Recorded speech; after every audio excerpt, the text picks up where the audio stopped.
اور یہ بھی جانے پر تلی ہوئی ہے. ہنستا بستا گھر اجڑ رہا ہے میرا. اما نے چادر کے پلو سے اپنے آنسو صاف کیے. آپ شارق کو بلوائیں, میں اسے سمجھاتی ہوں. بھلا اس میں نویرا کا کیا قصور؟ نہیں چچی جان, اب میں اس شخص کے ساتھ نہیں رہوں گی. یہ کسی بھی شخص کی بات پر اعتبار کر کے میرے کردار کو داغدار کر چکا ہے. اب یہ شخص معافی بھی مانگ لے تو میں اس کے ساتھ نہیں رہوں گی. آپ کیا کیا قصور؟ میں نے ہمیشہ محرم نہ محرم کا خیال رکھا. کزن سے کبھی فری نہ ہوئی, مگر رضا کو محرم و نہ محرم کے زمرے سے نکال دیا تھا. نتیجتاً ایسا ہی ہونا تھا. مجھے عقل کرنی چاہیے تھی, اس سے بے تکلف ہوتے ہوئے احساس رکھنا چاہیے تھا. وہ کم عمر تھا اور میں اسے بھائی سمجھ کر کم عمر سمجھ کر نہ جانے کیا سمجھتی رہی. اور وہ... نویرا کی آواز روند گئی. تم خود کو کیوں قصوروار سمجھ رہی ہو؟ یوں سمجھو میری ہی تربیت میں کوئی کمی رہ گئی تھی, ورنہ وہ ایسا سوچتا بھی کیوں؟ چچی نے آگے بڑھ کر اسے ساتھ لگا لیا. زبیدہ, اسے سمجھاؤ. مرد ایسے ہی ہوتے ہیں. گھر بنانے کو عورت بڑا کچھ برداشت کرتی ہے. سوتیلا ہی صحیح, ہمیشہ اپنا بیٹا ہی سمجھا ہے. سوکن برداشت کی.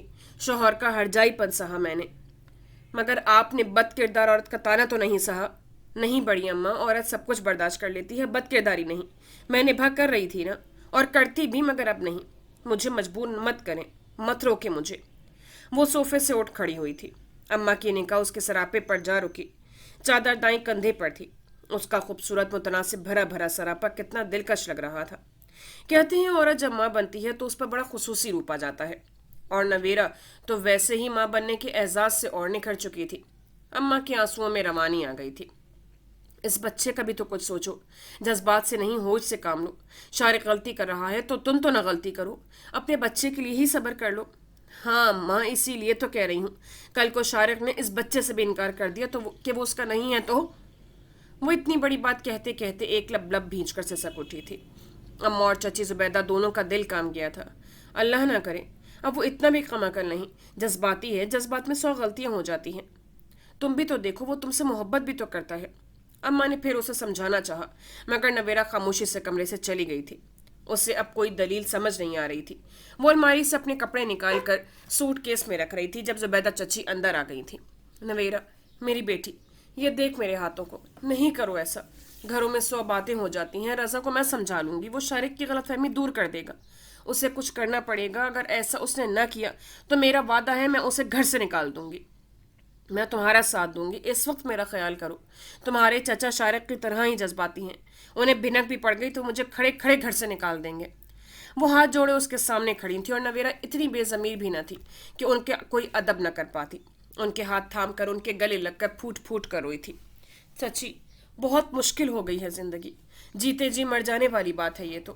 نواز کا تانا ہی میرے لیے کافی تھا, اور اب رضا کی یہ حرکت. میں تو بدنام ہو گئی ہوں نا. اللہ نہ کرے. وہ دہل کر رہ گئی تھی. ابھی بات اسی گھر کے اندر ہے. میں شارق کو سمجھاؤں گی, واسطہ دوں گی اسے. وہ اتنا پتھر دل نہیں کہ اصل بات نہ سمجھے. رضا کو مجبور کروں گی کہ وہ اسے یقین دلائے کہ تم بے قصور ہو.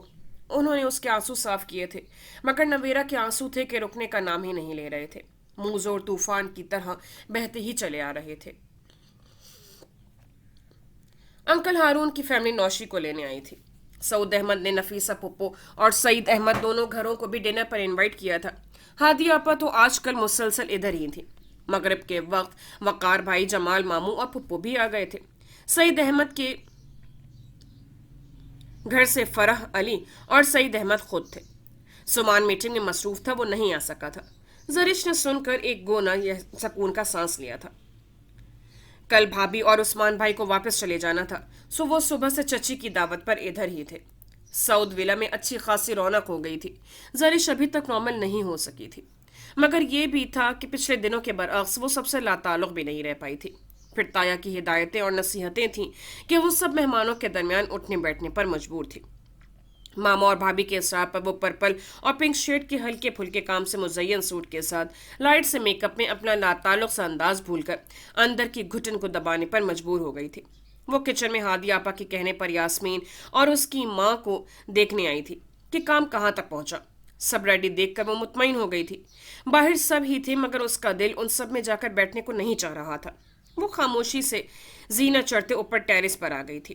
زندگی ایک دم بدلی تھی. ان چند ماہ میں کیا کچھ نہ بدلا تھا. سمان احمد کے رویے سے لے کر اس سے موجودہ رشتے تک ہر چیز, ہر تعلق بدل گیا تھا, اور زرش جیسی لڑکی کے لیے اس سب کو قبول کرنے بہت مشکل تھا. ناراض ہو زرش؟ وہ ریلنگ پر جھکی نیچے اندھیرے میں نہ جانے کیا گھور رہی تھی جب اس آواز پر پلٹ کر دیکھا۔ 2-3 قدموں کے فاصلے پر فرح کھڑی تھی۔ زرش کے چہرے کے زاویے بدلے تھے۔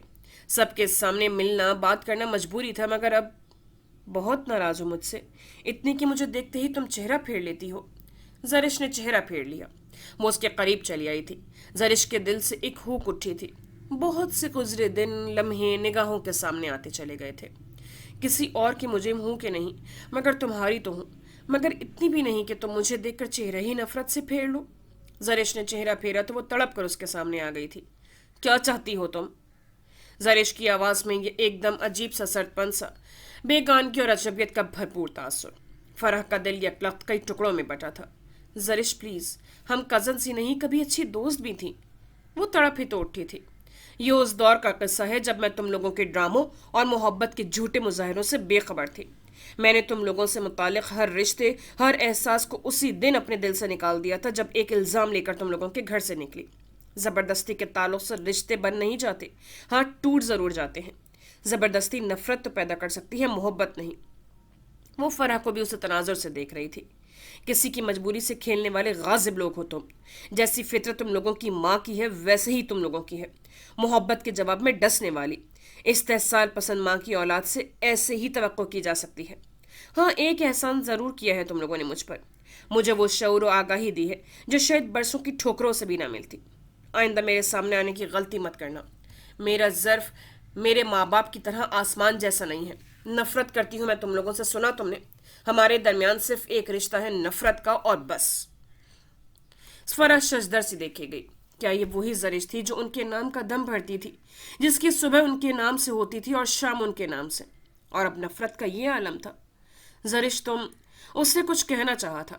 نہیں فرح، اگر تم چاہتی ہو کہ میں خاموش رہوں تو آئندہ میرے سامنے آ کر یہ مت پوچھنا کہ میں ناراض ہوں یا نہیں۔ تم لوگ میرے درد کا اندازہ کرو تو شاید اپنا سوال بھول جاؤ۔ فرح کی آنکھوں سے بہہ جانے والے آنسو تھے کہ زرش ایک دم کچھ دھیمی پڑ گئی تھی۔ فرح چند لمحے اسے رخ موڑ کر کھڑی دیکھتی رہی اور پھر اپنی سسکیاں دباتی تیزی سے سیڑھیاں اترتی چلی گئی۔ کھانا لگنے تک وہ اوپر ٹیرس پر ہی تھی، پھر بھابھی کے بار بار پکارنے پر وہ نیچے آئی تھی۔ نوشی اور عفان بھائی تو آج رخصت ہو رہے تھے۔ ماما اور ہادی آپا کے ساتھ مل کر اس نے کھانا لگوایا تھا۔ کھانا لگنے تک وہ اوپر ٹیرس پر ہی رہی تھی اور پھر بھابھی کے بار بار پکارنے پر وہ نیچے آئی تھی۔ نوشی اور عفان بھائی تو آج رخصت ہو رہے تھے۔ ماما اور ہادی آپا کے ساتھ مل کر اس نے کھانا لگوایا تھا۔ مردوں کے لیے لاؤنج میں ہی انتظام کر دیا گیا تھا جبکہ خواتین کی نشست ڈائننگ روم میں تھی۔ ابھی کھانے کا دور چل رہا تھا کہ سمان احمد کی آمد ہوئی تھی۔ سعود احمد کو سب کی موجودگی میں سمان کی کمی بڑی شدت سے محسوس ہو رہی تھی۔ باپ اور چچا کی غیر موجودگی میں ان حالات پہ بھی کاروبار کی طرف بھرپور توجہ دے رہا تھا۔ میٹنگ کا سن کر انہوں نے فوراً اسے فون کیا تھا۔ میٹنگ ختم ہوتے ہی اسے فوراً پہنچنے کو کہا تھا اور اب سمان سامنے تھا۔ سمان سیدھا لاؤنج میں ہی آیا تھا۔ زرش نوشی کے روم میں اسے تیار ہونے میں مدد دے رہی تھی جب کھانا ختم کرتے ہی بھابھی اور ستارہ آپے سمان کی آمد کی خبر لیے کمرے میں داخل ہوئے۔ زرش بی بی، نوشی کی تیاری کی فکر چھوڑو، اپنی تیاری کی فکر کرو۔ سمان احمد کو ماموں جان نے بلوایا ہے، لگتا ہے نوشی کے ساتھ تمہیں بھی چلتا کر رہے ہیں وہ۔ ستارہ آپا کی چہکتی آواز پر وہ ساکن ہوئی تھی۔ کیا مطلب؟ یہ تو تم چچا جان سے پوچھو۔ زرش نوشی کی کلائیوں میں گجرے سجا رہی تھی جب ستارہ نے ہنستے ہوئے اس کے ہاتھ سے گجرا تھام کر اس کی کلائی میں سجا دیا تھا۔ زرش لب بھیج کر کھڑی ہو گئی۔ یہ کیسے ہو سکتا ہے؟ ماما کو میں صاف کہہ چکی ہوں مجھے اس کے گھر میں نہیں جانا، پھر اب میرے ساتھ یہ زبردستی کی تو… زرش، وہ ایک دم غصے سے بولی تو نوشی نے فوراً اس کے کندھے پر ہاتھ رکھا تھا۔ کیا ہوتا جا رہا ہے تمہیں؟ بھابھی نے بھی آگے بڑھ کر اسے بازو کے حصار میں لیا تھا۔ پاگل ہو گئی ہوں میں۔ بھابھی، نوشی جا کر سب کو بتا دے مجھے کہیں نہیں جانا۔ یہ شادی میرے لیے گلے کا توق تھی، بحالت مجبوری پیا جانے والا زہر تھا۔ اس سے میرے لیے پھانسی کا پھندا مت بنائیں ورنہ سب پچھتائیں گے۔ میں صاف کہہ رہی ہوں، نہیں جانا مجھے اس گھر میں، مر کر بھی نہیں۔ ہاتھوں میں چہرہ چھپا کر وہ ایک دم رو دی تو ستارہ کو ندامت ہوئی۔ یہ تو صرف ان خواتین کا خیال تھا، خواہ مخواہ اس نے بات کی تھی۔ ساتھ جو کر چکا تھا اور زرش کے ساتھ جو کچھ ہو چکا تھا، زرش جیسے جذباتی لڑکی کا رد عمل بالکل فطری سا تھا۔ سوری یار، تم تو سنجیدہ ہو گئی ہو سکتا ہے چچا جان نے ویسے ہی بلوایا ہو۔ ستارہ نے تسلی بھی دی مگر زرش نارمل نہیں ہوئی۔ طاہرہ بیگم کے گھر میں اس کا سامنا کرنے کے تصور سے ہی زرش کو اپنی سانسیں حلق میں اٹکتی محسوس ہو رہی تھیں۔ اسے اس گھر میں مر کر بھی نہیں جانا تھا، یہ طے تھا۔ ماما تک وہ اپنے خیالات پہنچا چکی تھی۔ اس کا خیال تھا کہ ماما پاپا کو بھی آگاہ کر چکی ہوں گی، مگر اب ستارہ کی گل افشانی سے اسے کوئلوں پہ جا بٹھایا تھا۔ وہ بھابھی کا حصار توڑتی باہر نکل آئی تھی، کہیں بھی جانے کے بجائے وہ باہر لان میں چلی آئی۔ کھانے کے بعد اندر برتن سمیٹے جا چکے تھے۔ کچھ دیر بعد نوشی اور عفان لوگوں کی رخصتی کا شور اڑ جانا تھا، اور اگر پاپا نے سچ مچ اسے بھی آج سمان کے ساتھ اس سے پوچھے بغیر رخصت کر دیا تو… ادھر سے ادھر چکر لگاتے وہ بے دم سی ہو گئی تھی تو خاموشی سے اندر چلی آئی۔ زینہ طے کرتے وہ ٹیرس پر اسی جگہ آ رکی جہاں فرح کی آمد سے پہلے کھڑی تھی۔ وہ کیا کرے؟ وہ کیسے اس طوفان کو روکے؟ کیسے اس ناگہانی سے بچے؟ کیا ہو رہا ہے؟ اس آواز نے اس کے اعصاب ٹھٹھرا دیے تھے۔ وہ اپنی جگہ سے ہل بھی نہ سکی تھی۔ اسی طرح رخ موڑے کھڑی رہی۔ کیا واقعی سمانوں سے لے جائے گا؟ اس پل وہ مزید خوفزدہ ہو گئی تھی۔ زرش! بہت ہولے سے اس کے قریب آ کر پکارا گیا تھا۔ زرش دونوں ہاتھوں میں چہرہ چھپا کر رو دی۔ ارے زرش! زری کیا ہوا؟ زری! سمان تو بکھلا ہی گیا تھا۔ وہ تو اسے سارے گھر میں دیکھتا نہ پا کر ادھر چلا آیا تھا، مگر کیا خبر تھی کہ وہ اس طرح کا رد عمل ظاہر کرے گی۔ وہ بڑی شدت سے پھوٹ پھوٹ کر رو رہی تھی۔ بڑی بے قراری سے پکارتے سمان احمد نے اسے کندھوں سے تھاما تھا، رخ اپنی طرف کیا تھا۔ What happened? میٹھے میٹھے میک اپ اور آنکھوں میں کاجل کی پھیلی لکیر، زرش نے سمان احمد کو دیکھا تھا۔ آپ مجھے لینے آئے ہیں؟ اپنے ساتھ لے جانے کے لیے؟ وہ پوچھ رہی تھی۔ سمان نے ناسمجھی سے اسے دیکھا۔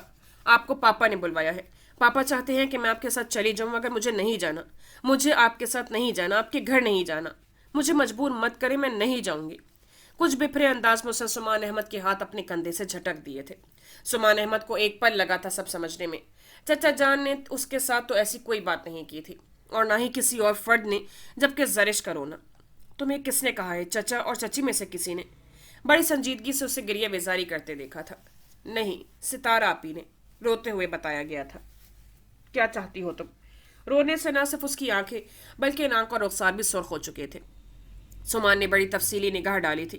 مجھے کہیں نہیں جانا۔ سمان احمد کی تفصیلی نگاہ پر توجہ دیے بغیر بے دردی سے چہرہ رگڑتے ہوئے سمان کو دیکھا تھا۔ اوکے ٹھیک ہے، تمہیں کوئی مجبور بھی نہیں کرے گا۔ اگر چچا جان اور چچی جان کا ایسا کوئی ارادہ ہے بھی تو میں ان کو سمجھا لوں گا۔ ہے؟ رونا دھونا بول کے اس نے سمان کو دیکھا، جس کے چہرے پر بلا کی سنجیدگی تھی۔ بڑا نارمل اور پرسکون انداز تھا، یوں جیسے کسی عام سے تھرڈ پرسن کی یا پھر کاروباری بات ہو رہی ہو۔ آپ سچ کہہ رہے ہیں؟ وہ بے یقین ہوئی تھی۔ تمہیں شک نہیں ہونا چاہیے تھا۔ زرش نے صرف 2 قدم کے فاصلے پر کھڑا وجود اتنا ہی سنجیدہ دیکھا جتنا اس کا لہجہ تھا۔ اگر کسی نے مجھے مجبور کیا تو… وہ ہر طرح کی تسلی کر لینا چاہتی تھی۔ اتنا تو یقین تھا کہ اگر سمان انکار کرے گا تو سچ ہی ہوگا۔ تو بھی تمہیں میری طرف سے اطمینان ہونا چاہیے۔ فی الحال میں خود بھی نہیں چاہتا کہ تم وہاں جاؤ۔ زرش خاموشی سے دیکھے گئی۔ سمان احمد کا انداز مکمل طور پر نارمل اور سنجیدہ تھا۔ سمان قریب ہی رکھی کرسی پر بیٹھا تو زرش کو دیکھا جو شش پنج میں تھی۔ آؤ ادھر بیٹھو۔ سمان نے دوسری کرسی کی طرف اشارہ کیا تو وہ جھجک گئی تھی۔ مجھے تم سے اسی سلسلے میں بات کرنی ہے۔ آرام سے سکون سے بیٹھ کر بات سن لو۔ سمان احمد کے لہجے کی سنجیدگی میں کوئی فرق نہ پڑا تھا۔ وہ خاموشی سے کرسی پر ٹک گئی تھی، مگر انداز ایسا تھا کہ کسی بھی پل اٹھ کھڑی ہوگی۔ پلکوں پر ٹھہر جانے والی نمی کو پلو سے صاف کرتے سمان کو دیکھا۔ جو بھی حالات ہیں، امی کے رویے سے لے کر اب تک ہر چیز ہر بات واضح ہے۔ میں تمہیں یہ نہیں کہہ رہا کہ تم اپنی سوچ بدلو۔ اس سارے قصے میں یقیناً سب سے زیادہ نقصان تمہارا ہی ہوا ہے۔ یہ ہماری شرمندگی سے کچھ نہیں ہونے والا۔ تم اس گھر میں جانا نہیں چاہتی اور امی تمہیں وہاں دیکھ نہیں سکتی۔ طاہرہ بیگم کے ذکر پر زرش کے چہرے کے زاویے بدلے تھے۔ رہ گئی میری بات تو میں بھی نہیں چاہتا کہ تم ادھر جاؤ۔ ابو نے اس سلسلے میں ایک نئی پیشکش رکھی ہے۔ سمان نے زرش کو دیکھا جو الجھ گئی تھی۔ کیسی پیشکش؟ اس کے چہرے پہ لکھا تھا، ابو چاہتے ہیں کہ میں تمہیں لے کر اسلام آباد سیٹل ہو جاؤں عثمان بھائی کے ساتھ۔ کیا؟ زرش حیران ہو کر دیکھے گئی۔ یہ نہیں ہو سکتا۔ وہ ایک دم کرسی سے اٹھ کھڑی ہوئی۔ سمان نے اسے دیکھا، وہ پریشان ہو گئی تھی۔ کیوں؟ تم اس گھر میں جانا نہیں چاہتی؟ اس کے علاوہ تمہیں کہیں بھی رکھا جائے تمہیں اعتراض نہیں ہونا چاہیے۔ اس کے ایک دم انکار نے سمان کو تھوڑا سا گرم کیا تھا۔ کیوں نہیں اعتراض ہونا چاہیے؟ میں آپ کے ساتھ بھاگی نہیں تھی اور نہ ہی میرا آپ کے ساتھ کوئی لمبا چوڑا افیئر تھا۔ زرش! سمان کے گرم ہونے پر وہ جواباً دگنی زیادہ گرمی سے بولی تھی۔ سمان نے فوراً اسے ڈپٹا تو وہ چپ ہو گئی۔ سمان نے اس کا ہاتھ پکڑ کر اسے دوبارہ کرسی کی طرف دھکیل دیا۔ آرام سے بیٹھ کر بات سنو، ابھی میری بات مکمل نہیں ہوئی۔ مجھے آپ کی کوئی بیتوکی بات نہیں سننی، اور میں کیوں چوروں کی طرح چھپ کر زندگی گزاروں؟ قصور آپ کا ہے، غلطی آپ لوگوں کی ہے، تو اصلاح بھی آپ کریں۔ میں آپ کے ساتھ یہ گھر تو ایک طرف، اسلام آباد تک میں نہیں جاؤں گی۔ ایک الزام لے کر میں زندگی نہیں گزاروں گی۔ اس بات سے کم پر تو کبھی سوچے کبھی نہیں کہ جب تک آپ کی والدہ صاحبہ اپنی غلط بیانی اور الزام تراشی کا اقرار نہیں کریں گی، اور انہیں اقرار کرنا ہوگا اسی خاندان کے سامنے جس کے سامنے وہ مجھے ذلیل کرنے میں پیش پیش تھیں۔ سمان کی کرسی پر دوبارہ دھکیلنے اور تحکم سے کہنے نے الٹا ہی اثر کیا تھا۔ وہ تو بے پھر ہی گئی تھی، بغیر لحاظ کے محو کلام تھی۔ ایسا امی کبھی نہیں کریں گی۔ انہیں اپنا بیان واپس ہی لینا ہوتا تو یہ سارا ڈرامہ اسٹیج ہی کیوں کیا جاتا؟ تمہارے سامنے آپشن ہے، اور زندگی 1-2 گھنٹے کا کھیل نہیں کہ جسے ضد اور اناہ میں تباہ کر دیا جائے۔ یہ ضد نہیں اور نہ ہی آنا ہے، حق کی بات ہے، اور یہ طے ہے میں پورے عزت و وقار کے ساتھ جینا چاہتی ہوں۔ اگر کسی نے مجھے مجبور کیا تو وہ نتائج کے ذمہ دار خود ہوں گے۔ میں اب وہ پہلی والی زرش سعود احمد نہیں رہی، یہ یاد رکھیے گا۔ سمان نے لب بھینچ لیے۔ زرش کا روز بروز ایک نیا روپ سامنے آ رہا تھا۔ واقعی حالات و واقعات انسان کی خفیہ صلاحیتوں کو اجاگر کرنے میں خاص معاون ثابت ہوتے ہیں۔ وہ زرش کو ایک کم عمر لاؤبالی سی لڑکی سمجھ رہے تھے، مگر جس بات کے لیے وہ ڈٹ گئی تھی وہ عام نہ تھی، کردار کی بات تھی، اور کردار پر ایک دفعہ انگلی اٹھ جائے تو بات نسلوں تک جاتی ہے، اور وہ دونوں آنے والی نسلوں کے امین تھے۔ دیکھیں سمان بھائی، وہ روانی میں کہتے کہتے ایک دم منہ پہ ہاتھ رکھ کے اپنی زبان روک گئی تھی۔ شادی کے بعد پہلی بار نام لے کر مخاطب کر رہی تھی۔ سمان کے ساتھ بھائی کا حوالہ لگانے کی عادت اتنی پختہ تھی کہ اب مشکل سے ہی چھوٹنے تھے۔ زرش کے یوں ایک دم منہ پر ہاتھ رکھ لینے پر سمان کے تن اعصاب ایک دم ڈھیلے ہوئے تھے، لبوں پر تبسم سا بکھر گیا تھا۔ مائنڈ اٹ، شوہر کو بھائی کہنے سے نکاح ٹوٹ بھی سکتا ہے۔ زرش کا چہرہ سرخ ہو چکا تھا۔ وہ جو سمان سے موجودہ رشتے کو محسوس کیے بغیر الجھ رہی تھی، اب یوں گھبرائی گھبرائی خاصی منفرد سی لگ رہی تھی۔ اتنی تلخ گفتگو میں بھی سمان کے دل و دماغ پر اس چھوٹی سی بات نے بھرپور انداز میں اثر کیا تھا۔ بڑے برجستہ انداز میں اسے باور کروایا تو وہ سمان کی اس شرارت پر اور سرخ پڑ گئی تھی۔ نچلے ہونٹ کو دانتوں تلے دبا لیا تھا۔ سمان کو اس کا یوں پزل ہونا اور بھی لطف دے گیا تھا۔ میں چلتی ہوں۔ اتنی دیر سے سمان کے ساتھ الجھتے لڑتے جھگڑتے پہلی بار احساس ہوا کہ ان کے درمیان بڑا خوبصورت سا رشتہ بھی ہے جسے وہ سرے سے محسوس ہی نہیں کرنا چاہتی تھی۔ یوں درمیان میں ہی ساری بات چھوڑ کر عقب سے سمان کی آواز سن کر وہ رک گئی تھی۔ بات بہت واضح اور صاف ہے۔ آپ کی والدہ جب تک خدا کر ساری غلطیوں کو تسلیم نہیں کریں گی، یہ سلسلہ اب ایسے ہی رہے گا۔ آپ کے ساتھ ساری عمر گالی بن کر جینے سے بہتر ہے کہ میں ساری عمر پاپا کے اس گھر میں ہی بیٹھی رہوں۔ فیصلہ اب آپ کے ہاتھ میں ہے۔ آپ مجھے ایک عزت اور وقار سے اٹھے سر اور مکمل مان بھری زندگی دیتے ہیں کہ جس کا وعدہ اگر آپ کو یاد ہو تو آپ نے کبھی بھولے سے کیا تھا، یا پھر ایک ذلت بھری زندگی کے جس کے پیچھے آپ کی والدہ کی الزام تراشی تھی۔ یہ بھی طے ہے، میرے دل میں آپ کے لیے جو جذبات تھے وہ بالکل بے ریا تھے۔ اگر آپ کو منظور ہے تو ٹھیک، ورنہ میرا اب فیصلہ یہی ہے جو کبھی بدلے گا نہیں۔ وہ دو ٹوک انداز میں کہتی پلٹ کر دیکھے بغیر سرد سے سیڑھیاں اترتی چلی گئی تھی۔ گھر کے سامنے گاڑی روک کر ہارن دیا تو چند منٹ بعد گیٹ کھل گیا تھا۔ چوکیدار بابا آج گیٹ پر ہی تھے۔ بڑی اماں کی ہدایت پر اس کے انتظار میں جاگ رہے تھے، ورنہ رات کے 2:30 بجے وہ ادھر نہیں ہوتے تھے، تالا لگا کر اپنے کوارٹر میں چلے جاتے تھے۔ آج بڑے عرصے بعد شارق لیٹ آیا تھا۔ شارق گاڑی اندر لے آیا تھا۔ اندرونی حصے میں سوائے اماں کے کمرے کے باقی ساری گھر کی لائٹس آف تھیں، یعنی اماں جاگ رہی تھیں۔ پہلے اماں کے کمرے میں جانے کا سوچا، مگر پھر ارادہ بدلتے وہ سیدھا اپنے کمرے میں چلا آیا تھا۔ کمرے میں داخل ہوا تو سیدھی نگاہ بستر پر پڑے سوٹ کیس اور بستر پر بکھرے کپڑوں پر پڑی تھی۔ شارق زمان کو لگا اس کے دماغ کی رگ پھٹ جائے گی۔ وہ نویرہ کو سوچنا نہیں چاہتا تھا، مگر دل و دماغ پر صرف ایک ہی خیال چمٹ کر رہ گیا تھا، اور اب اس کی کمرے میں غیر موجودگی۔ انتہائی تیش میں بستر پڑے سوٹ کیس کو ہاتھ مار کر دور جا گرایا تھا۔ سوٹ کیس میں رکھے کپڑے ارد گرد بکھر گئے تھے۔ صرف کپڑے ہی نہیں بکھرے تھے، اور بھی بہت کچھ بکھر گیا تھا، شاید پوری زندگی ہی۔ Demon it! جی چاہا کہ کمرے کے در و دیوار ہلا دے۔ غصے سے بہت سی چیزیں ادھر سے ادھر پھینک کر بھی اندر کا اشتعال کم نہ ہوا تو کپڑے لے کر باتھ روم میں گھس گیا تھا۔ لباس بدل کر باہر آیا تو کمرے میں اماں کو بیٹھے دیکھ کر رک گیا۔ اس وقت وہ کسی کا سامنا نہیں کرنا چاہتا تھا، اور اماں کا تو قطعی نہیں۔ بڑی دیر سے گھر آئے ہو؟ وہ خاموشی سے بستر پر ٹک گیا۔ کمرے کی پھیلی بے ترتیبی پر اماں نے بغور نگاہ کی۔ شارق، کھانا کھاؤ گے؟ اسے بالکل خاموش بیٹھے دیکھ کر انہوں نے پھر پوچھا تو اس نے نفی میں سر ہلا دیا۔ نویرہ کا نہیں پوچھو گے؟ کچھ دیر بعد انہوں نے پھر پوچھا تھا، گویا زخموں پر نمک چھڑک دیا تھا۔ اس کی طبیعت کچھ ٹھیک نہیں، سارا دن نہ کچھ کھایا نہ پیا، شام کے بعد قے پر قے کرنے لگی تھی۔ میں تو پریشان ہو گئی تھی. ساتھ والی ڈاکٹر کو بلوایا تو وہ چیک اپ کر کے دوائی دے گئی ہے تو وہ دوا کھا کر سو گئی ہے. ادھر میرے کمرے میں ہی ہے. اماں کی بات پر بھی وہ چپ چاپ بیٹھا رہا. نہ سوال نہ کوئی رد عمل. شارق، یہ کیا ہو رہا ہے؟ بڑے ارمانوں سے تم سب سے لڑ کر اسے اس گھر میں لائے تھے اور اب اتنی جلدی دل بھر گیا ہے تمہارا اس سے؟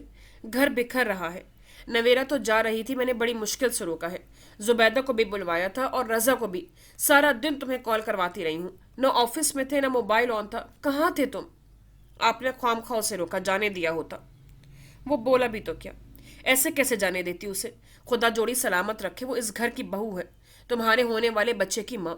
اس دواجی زندگی میں اونچ نیچ تو ہوتی ہی رہتی ہے. رضا کم عمر جذباتی لڑکا ہے، آرام سے بیٹھ کر مسئلہ حل کیا جا سکتا تھا. تم نے تو حد ہی کر دی. نویرا کو اس گھر سے نکالنے کا سوچنا بھی نہیں. تمہارا دل بھر گیا ہے تو اور بات، ورنہ اس کے کردار کی گواہی تو سارا خاندان دینے کو تیار ہے.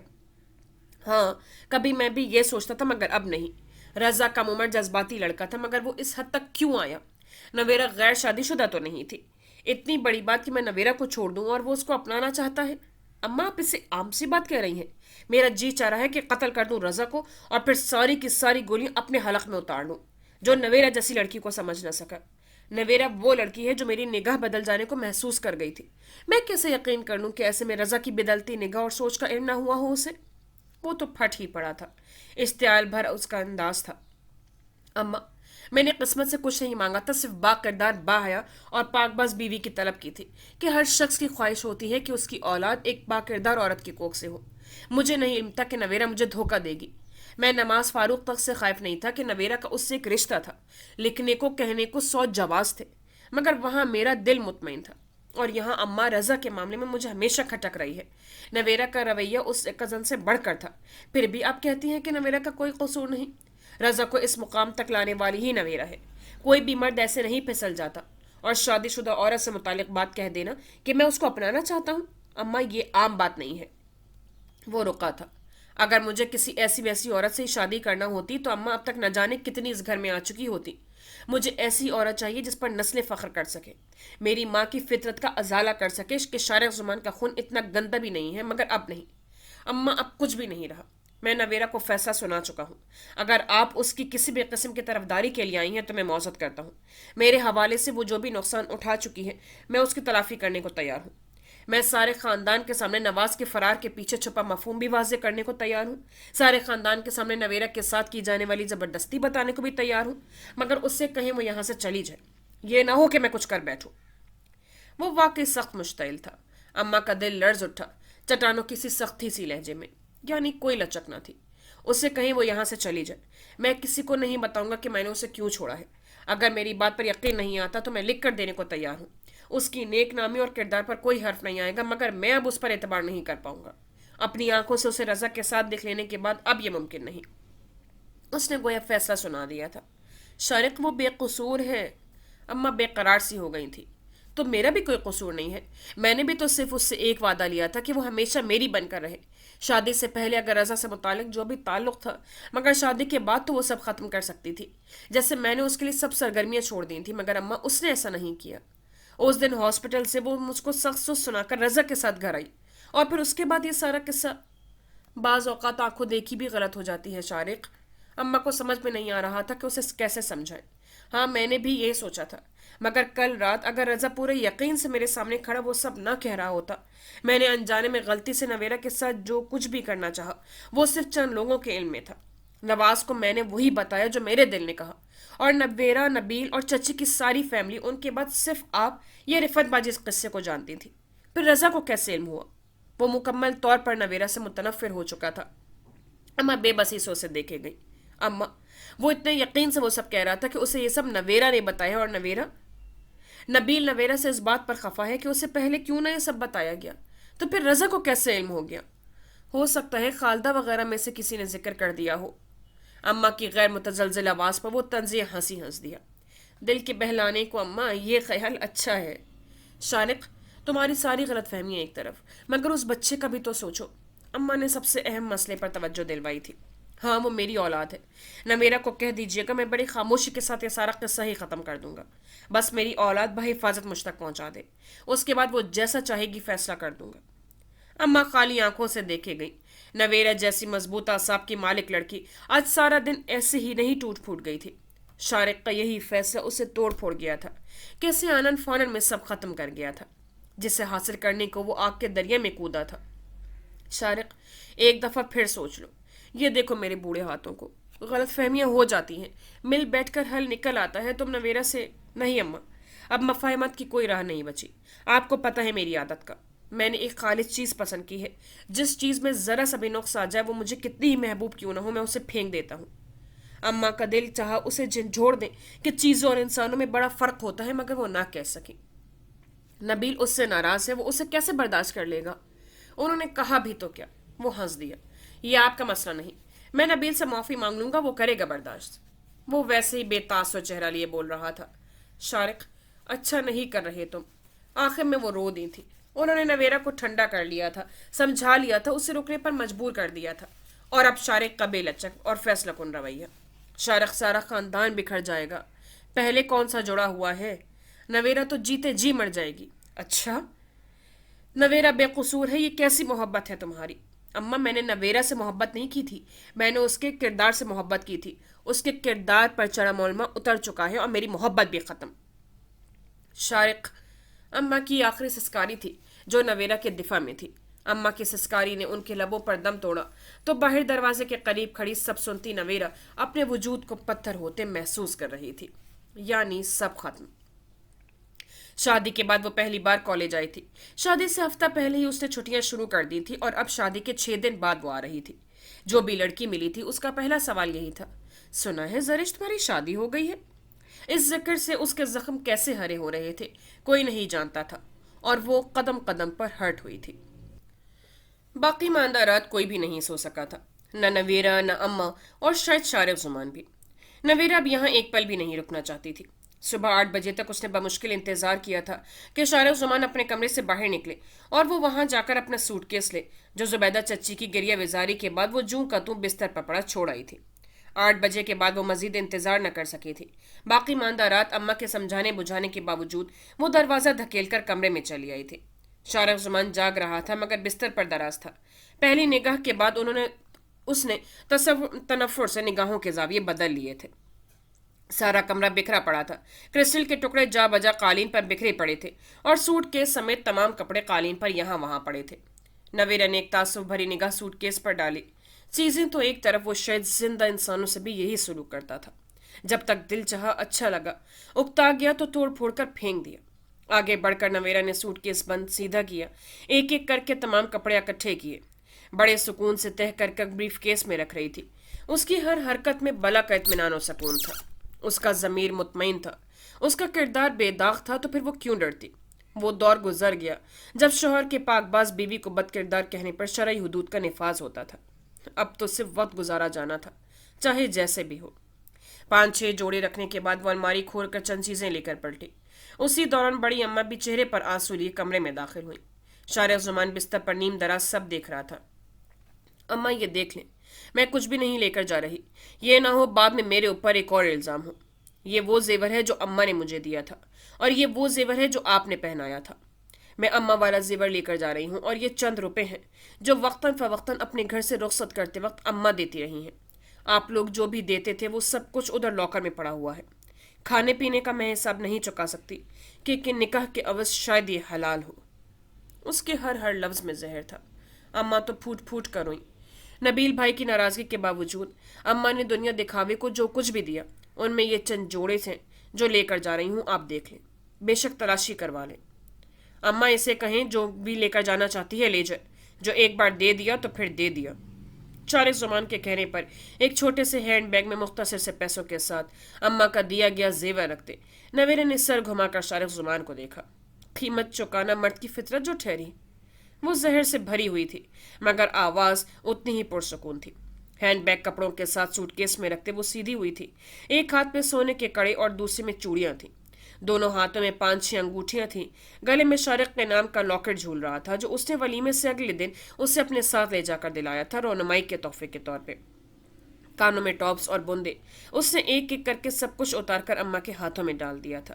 نویرا، یہ کیا کر رہی ہو؟ یہ تو اماں، کل جب میں جا رہی تھی تو مجھے گمان تھا کہ مجھے واپس یہیں آنا ہے، اس لیے کچھ نہیں اتارا تھا، مگر اب یہ طے ہے کہ مجھے واپس نہیں آنا تو پھر میں یہ نہیں لے جا سکتی۔ ویسے بھی ان سب کی قیمت تو حاصل کر ہی چکی ہوں۔ رہ گئی بچے کی بات، تو جب وہ پیدا ہوگا تو بات کیجیے گا۔ یہ واحد وہ چیز نہیں بلکہ وجود ہوگا جو میں آپ لوگوں کو نہیں دوں گی۔ تم کون ہوتی ہو میری اولاد کو لینے والی؟ وہ میری اولاد ہے اور مجھے ملے گی، ورنہ میں کسی بھی حد تک چلا جاؤں گا۔ شارع زمان تو ایک دم بفر کے سیدھا ہوا۔ نویرا نے استہزائیہ دیکھا۔ ہاں، تم میں جیسے مرد کس حد تک جا سکتے ہیں جان گئی ہوں۔ مجھے یہ دھمکیاں مت دو۔ بد کردار تو مجھے کہہ ہی چکے ہو، مگر تمہارے پاس کیا گارنٹی ہے کہ یہ اولاد تمہاری ہے؟ نویرا چہرے سے ہی نہیں لہجے سے بھی اتنی ہی پرسکون تھی۔ شارق زمان اپنی جگہ منجمد ہو گیا۔ نویرا نے استہزائیہ دیکھا۔ شارق کے پاس شاید کوئی جواب نہ تھا۔ تم ثابت کروا لینا کہ وہ تمہاری اولاد ہے، مگر پھر میرے بد کردار ہونے کا فیصلہ بھی واپس لے لینا۔ لیکن یاد رکھنا شارق زمان، وہ میری اولاد ہے اور میرے ہی پاس رہے گی، چاہے اس بار تم دنیا کا کوئی بھی حربہ استعمال کر لو۔ دنیا کی کسی بھی اولاد میں مجھے بد کردار ثابت کروانے اور اس اولاد کو اپنی اولاد کہنے کو چلے جانا، مگر فیصلہ تو تب ہوگا نا جب میں گارنٹی دوں گی کہ یہ تمہاری اولاد ہے یا نہیں۔ نویرا، وہ چیخ کر بستر سے اترا تھا۔ چلاؤ مت شارق زمان، میرا تمہارا اب کوئی لین دین نہیں رہا۔ وہ جتنا مشتعل ہوا تھا وہ اتنی ہی پرسکون تھی۔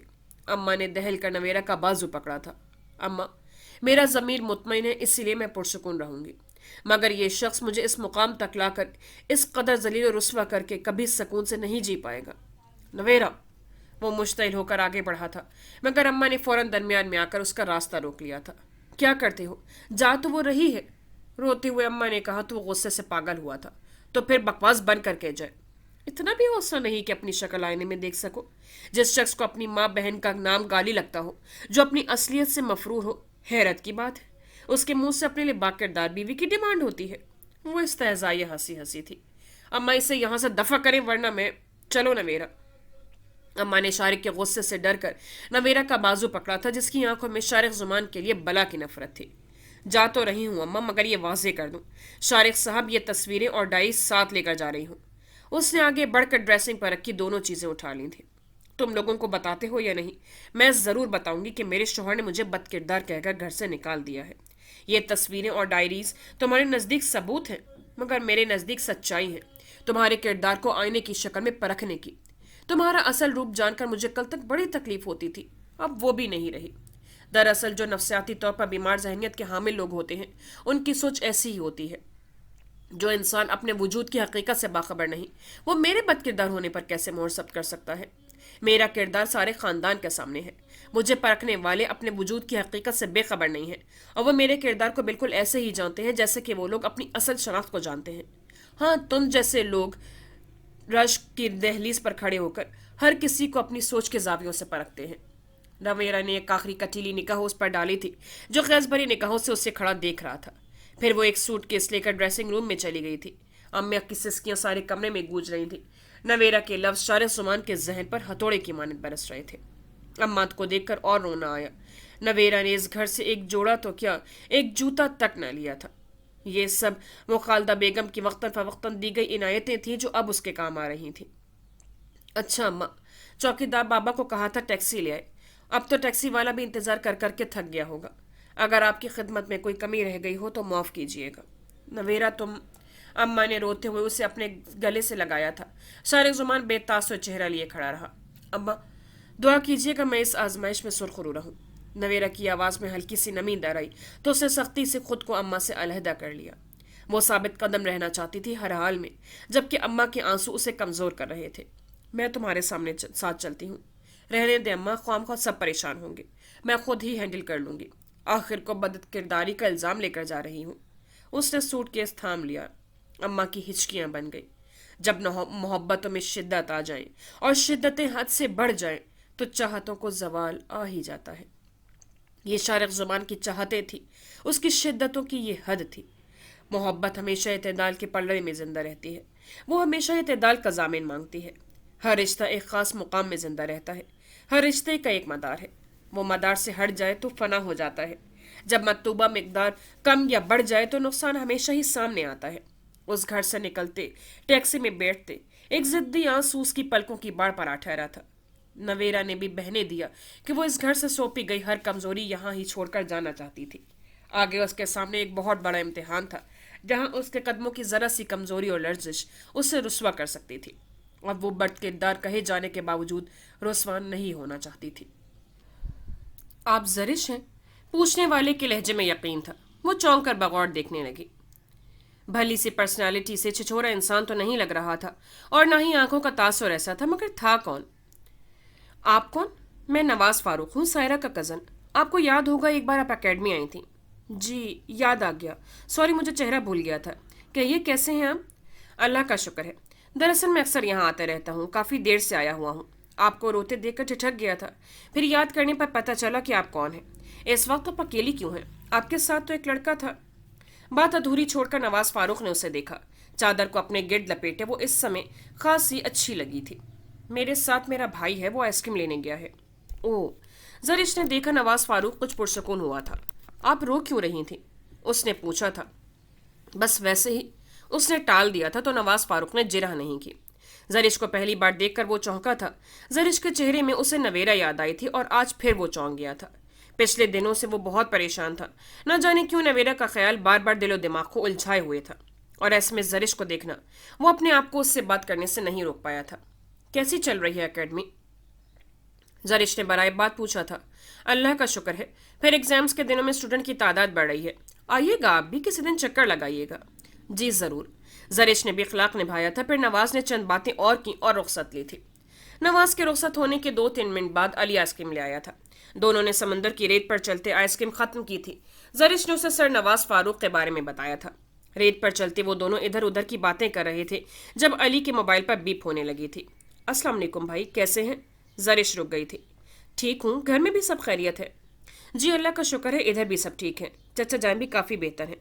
دوسری طرف عثمان بھائی تھے یا سمان، زرش چلتے چلتے کئی قدم آگے بڑھائی تھی۔ پانی میں چلتے اس نے دیکھا علی پیچھے ہی رک کر موبائل پر مصروف تھا۔ زرش، سمندر کی پرشور لہروں میں تیزی سے اپنی طرف بھاگ کر آتے علی نے اسے موبائل تھمایا تھا۔ بھائی ہیں، بات کرنا چاہتے ہیں تم سے۔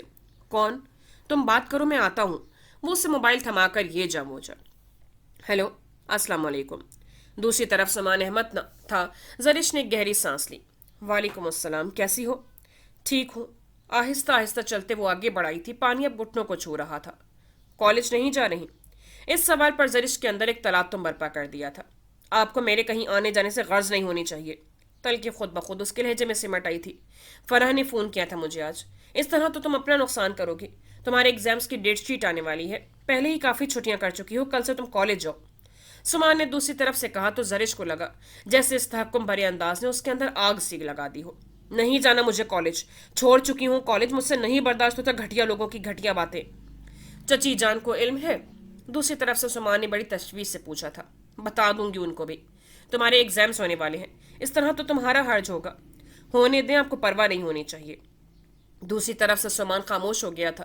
زرش سے الجھنا اپنا دماغ خراب کرنے والا حال تھا۔ علی کہاں ہے؟ پتہ نہیں۔ زرش نے اطراف میں دیکھا، وہ چلتے ہوئے کافی گہرے پانی میں آ گئی تھی۔ پاؤں کے نیچے موجود ریت پر اب پاؤں کسی بھی لمحے پھسل سکتے تھے اگر کوئی بپھری لہر اسے اپنے ساتھ بہا کر لے گئی۔ ایک خوف نے اسے اطراف میں جکڑا تھا۔ اندھیرے میں اس نے کنارے کی طرف دیکھا۔ نہ جانے علی کہاں تھا۔ کیا مطلب؟ علی کو فون دو، اور اس وقت تم ہو کہاں؟ ہم سی سائڈ آئے تھے، میں آگے آ گئی ہوں۔ وہ پتہ نہیں کدھر گیا ہے، موبائل دے کر گیا ہے، نظر نہیں آ رہا کہیں بھی۔ اب کہ اس نے کچھ آرام سے کہا تھا۔ پاگل ہو گیا ہے کیا وہ؟ اکیلے کیوں چھوڑ کر گیا ہے وہ؟ دوسری طرف سمان احمد غصے میں آ گیا تھا۔ زرش متوہر سی واپس پلٹی تھی۔